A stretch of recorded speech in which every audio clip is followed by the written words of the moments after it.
Fala aí galerinha boa, estamos de volta. Que cinema e videogame andam quase sempre de mãos dadas, e isso não é novidade para ninguém. Mas as coisas nem sempre saem bem como planejado. Pensando nisso, trouxemos hoje o conteúdo de 7 piores filmes baseados em videogames. Mas primeiro não esqueça de se inscrever no canal, deixar um joinha para o YouTube entender que o conteúdo é bacana e aquele comentário. Eu sou o Leandro e voltamos depois da vinheta.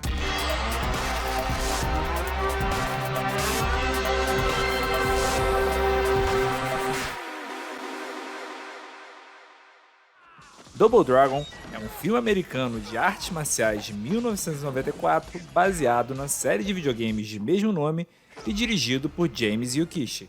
O filme se passa em uma Los Angeles devastada por um terremoto em 2007, estilizada como uma mistura entre ambiente pós-apocalíptico e punk dos anos 80 e 90. Esse título falhou tanto na crítica quanto financeiramente, recebendo comentários geralmente negativos, com vagos elogios sobre seus efeitos especiais e sequências de ação. Falando um pouco sobre o roteiro, um gigantesco terremoto destrói o sul da Califórnia, alterando muito sua paisagem e deixando Los Angeles, renomeada agora como New Angeles, em ruínas. Os irmãos Billy e Jimmy Lee e sua mãe adotiva, Satori, vivem em um mundo cheio de injustiças dominados por gangues e que a polícia faz vista grossa. Bem familiar, não é? Começa a piorar quando um dos chefes dessas gangues descobre que a mãe dos meninos possui metade do medalhão que ele quer para fazer as maldades dele. Falando um pouco sobre a recepção, as críticas foram em geral desfavoráveis.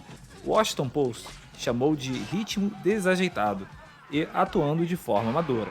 Mesmo assim, de acordo com o Box Office Mojo, o filme arrecadou em seu primeiro final de semana cerca de $1.376.000. Não parece tanto dinheiro hoje em se tratando de filme, mas acredite, para a época era um dinheiro considerável.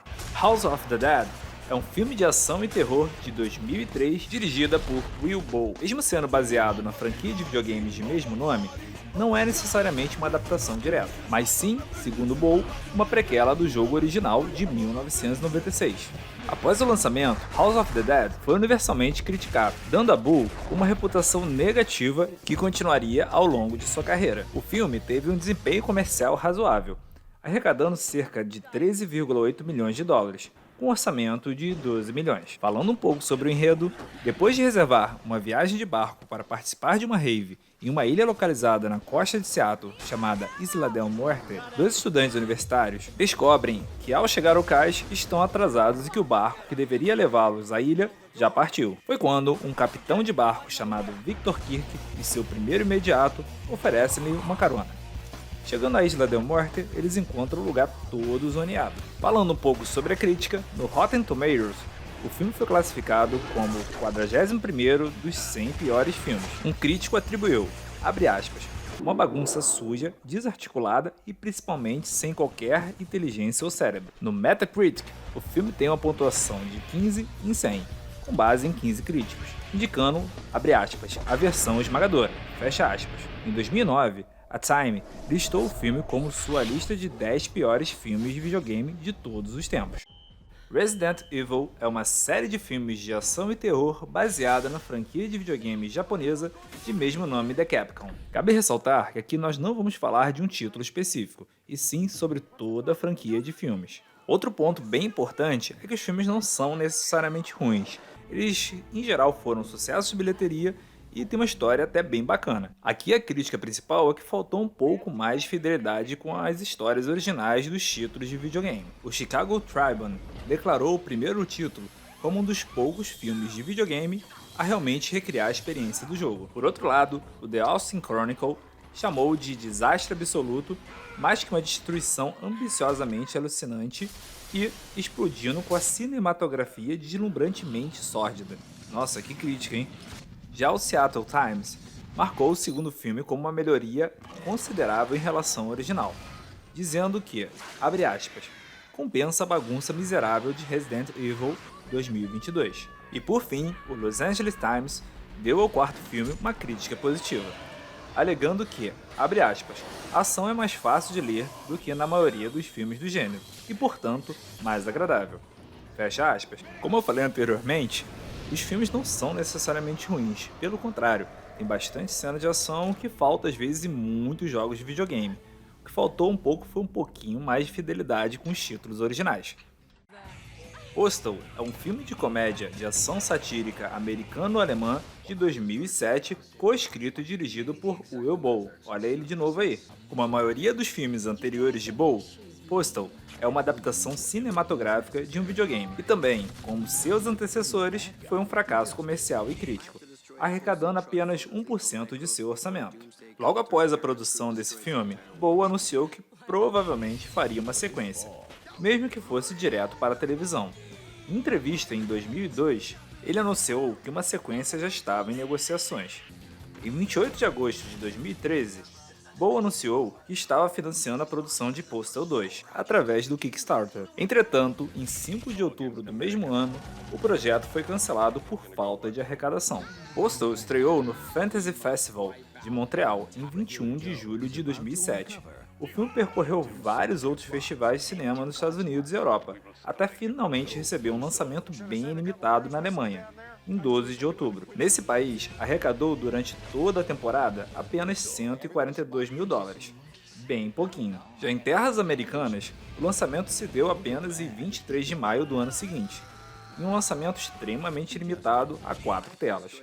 O filme realmente é bem ruinzinho, com piadas ultrapassadas e estereótipos bem exagerados, mas quem quiser ver, pode se arriscar. Mas não digam que eu não avisei. Super Mario Bros. É um filme de comédia e aventura de 1993, baseado na série de videogames Super Mario da Nintendo. Foi considerado o primeiro longa-metragem live-action baseado em um videogame. Não é pouca coisa não, hein? O desenvolvimento começou depois que o produtor Roland Joffe obteve os direitos do filme Mario da Nintendo. Com licença criativa livre da Nintendo, que acreditava que a marca Mario era forte o suficiente para experimentação, os roteiristas imaginaram Super Mario Bros. Como uma comédia subversiva influenciada por Ghostbusters, Os Caça-Fantasmas e por The Wizard of Oz, o Mágico de Oz. O cenário foi inspirado no jogo Super Mario World, com elementos tirados de contos de fadas e também da cultura americana contemporânea. A produção inovou e introduziu muitas técnicas cinematográficas, hoje consideradas fundamentais na transição dos efeitos visuais práticos para os digitais. O filme arrecadou cerca de $21 milhões nos Estados Unidos e no Canadá, vendendo aproximadamente cerca de 5,59 bilhões de ingressos só nos Estados Unidos. Na Ásia, ele arrecadou cerca de 300 milhões de ienes. Nada mal, hein? Falando um pouco sobre a crítica no Rotten Tomatoes, o filme tem um índice de aprovação de 28% com base em 43 comentários. O Metacritic atribuiu uma média de 35 em 100. Essa adaptação não é necessariamente tão ruim, só acho que esperavam mais de filme baseado num personagem tão importante.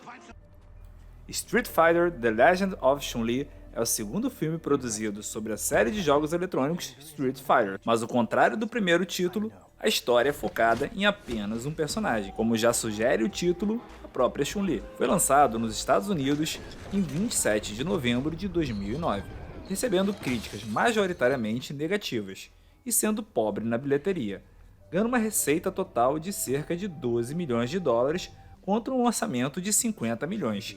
Que prejuízo, hein? Falando um pouco da sinopse, quando criança, Chun-Li vivia em uma família próspera. A mãe e o pai a adoravam, especialmente o último, que inspirava ela a se tornar uma grande pianista no futuro.